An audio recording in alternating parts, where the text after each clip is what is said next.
আসসালামু আলাইকুম প্রিয় দর্শক, আশা করি সবাই ভালো আছেন। আজ আমি আপনাদের সাথে শেয়ার করব কিভাবে আপনারা নগদ থেকে সরাসরি বিকাশে টাকা ট্রান্সফার করতে পারেন খুব সহজেই। নগদ কিন্তু ইতিমধ্যেই তাদের এনপিএসবি সার্ভিসটা চালু করেছে, আর এর মাধ্যমে আপনারা এই নগদ থেকে সরাসরি বিকাশ, রকেট, উপায় সহ আরও যে মোবাইল ওয়ালেট রয়েছে সেই সব ওয়ালেটে টাকা ট্রান্সফার করতে পারবেন। তো নগদ থেকে বিকাশে টাকা ট্রান্সফার করার জন্য শুরুতে আমি আমার নগদ অ্যাপটা লগ ইন করে নিচ্ছি।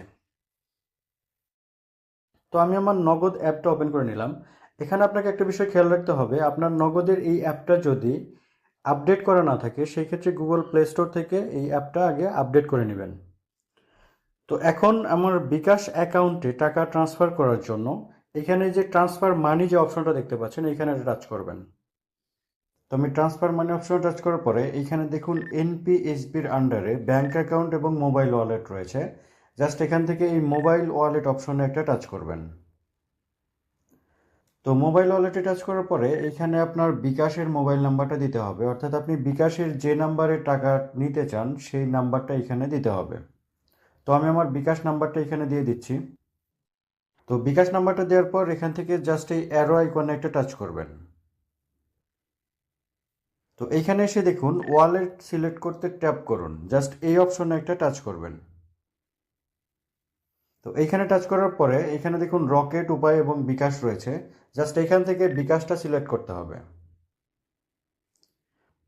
তো এখানে এসে আপনাকে টাকার পরিমাণটা দিতে হবে। এখানে সর্বনিম্ন 50 টাকা থেকে আপনি সেন্ড করতে পারবেন। তো আমি জাস্ট 50 টাকা সেন্ড করে আপনাদের প্র্যাকটিক্যালি দেখাচ্ছি। তো টাকার পরিমাণটা দেওয়ার পর এখানে জাস্ট এই এগিয়ে যান অপশনে একটা টাচ করবেন। তো এইখানে এসে দেখুন আপনার এই অ্যামাউন্টটা দেখাবে, কত টাকা আপনি সেন্ড করতে যাচ্ছেন সেই টাকাটা দেখাবে, এবং এখানে একটা চার্জ দেখাবে।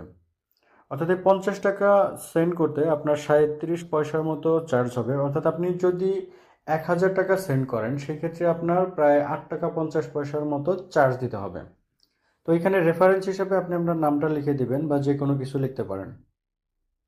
তো রেফারেন্স একটা নাম লিখবেন, লেখার পর আপনার নগদের যে পিন নাম্বারটা রয়েছে সেই পিন নাম্বারটা এখানে দিয়ে দিবেন। তো নগদের পিন নাম্বারটা দেওয়ার পর এখানে পরবর্তী অপশনে একটা টাচ করছি। তো এখানে দেখুন আপনার বিকাশের মোবাইল নাম্বারটা দেখাবে এবং এখানে পুরো ডিটেলস দেখাবে। জাস্ট এখানে ট্যাপ করে ধরে রাখবেন কয়েক সেকেন্ড।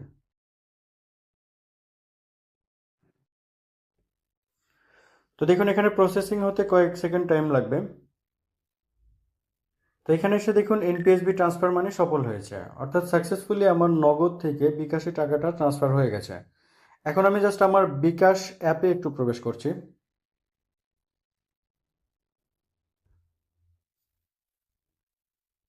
তো আমি আমার বিকাশ অ্যাপটা লগ ইন করে নিলাম। এখানে আমার ব্যালেন্সটা চেক করার জন্য জাস্ট আমি এই বিকাশের আইকনে একটা টাচ করছি।